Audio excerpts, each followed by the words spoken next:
अरुण अपनी अत्याधुनिक ऑफिस की सबसे ऊंची मंजिल पर अकेला खड़ा था। उसकी कंपनी सारथी, जिसे उसने अपने खून पसीने से बनाया था, आज अपने कठिन समय में संघर्ष कर रही थी। कल एक बहुत बड़ी बोर्ड मीटिंग थी और अरुण के कंधों पर एक भारी बोझ था। वह सदैव अपने साथ भगवत गीता की एक प्रति रखता और जब भी समय मिले उसे पढ़ता था।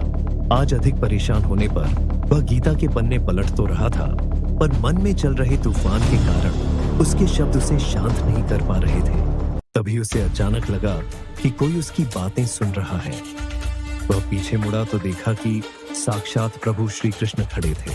वे कोई और नहीं बल्कि अरुण की अंतरात्मा की आवाज थे, जो ऐसे कठिन पल में उसके सामने एक मार्गदर्शक के रूप में प्रकट हो गए। श्री कृष्ण के चेहरे पर एक शांत और स्थिर मुस्कुराहट थी। उन्होंने धीरे से पूछा, क्या हुआ अरुण, तुम इतने परेशान क्यों हो? अरुण ने गहरी सांस ली और बोला, प्रभु, कंपनी को बचाने के लिए मुझे कुछ कठोर निर्णय लेने होंगे। मुझे अपनी टीम के कुछ लोगों को निकालना पड़ेगा, जिन्होंने मेरे साथ मिलकर इस कंपनी को खड़ा किया है। वे मेरे लिए सिर्फ कर्मचारी नहीं, मेरा परिवार है। मैं यह कैसे करूं? प्रभु ने अरुण की बात ध्यान से सुनी, फिर वे बोले, अरुण, एक लीडर के तौर पर तुम्हारा धर्म क्या है? क्या तुम्हारा धर्म व्यक्तिगत मोह से बंधा है या उस बड़े लक्ष्य से जिसके लिए तुमने यह सब शुरू किया था? तुम्हारा काम इस नाव को तूफान से निकालकर किनारे लगाना है, न कि लहरों को देखकर विलाप करना। श्री कृष्ण अरुण को खिड़की के पास ले गए। नीचे शहर की रोशनियां एक विशाल आकाश गंगा की तरह फैली हुई थी। श्री भगवान ने कहा, तुम्हारी कंपनी इस विशाल दुनिया का एक छोटा सा हिस्सा है।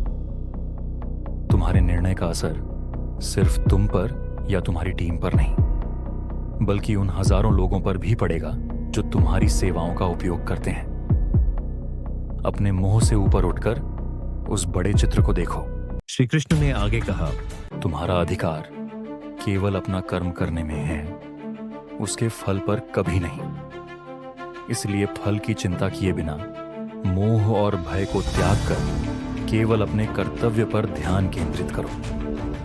वही सच्चा कर्म योग है। श्री भगवान के शब्द अरुण के मन में गूंज रहे थे।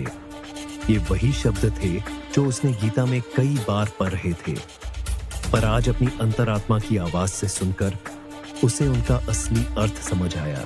उसके मन में छाए संदेह के बादल हट गए। उसे समझ आया कि एक सच्चा लीडर भावनाओं में बहकर नहीं, बल्कि धर्म और कर्तव्य के मार्ग पर चलकर निर्णय लेता है।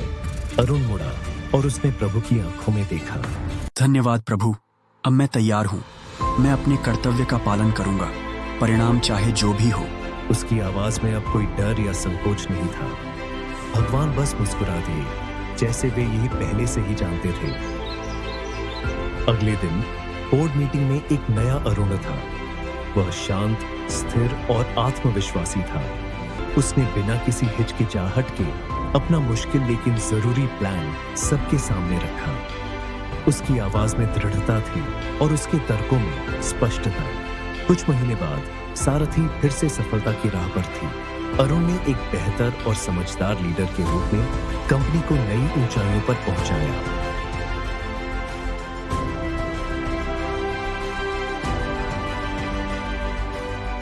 उसने सीखा था कि जीवन के कुरुक्षेत्र में जब भी धर्म संकट की घड़ी आए तो मोह को नहीं, बल्कि अपने कर्तव्य को चुनना ही सही मार्ग है।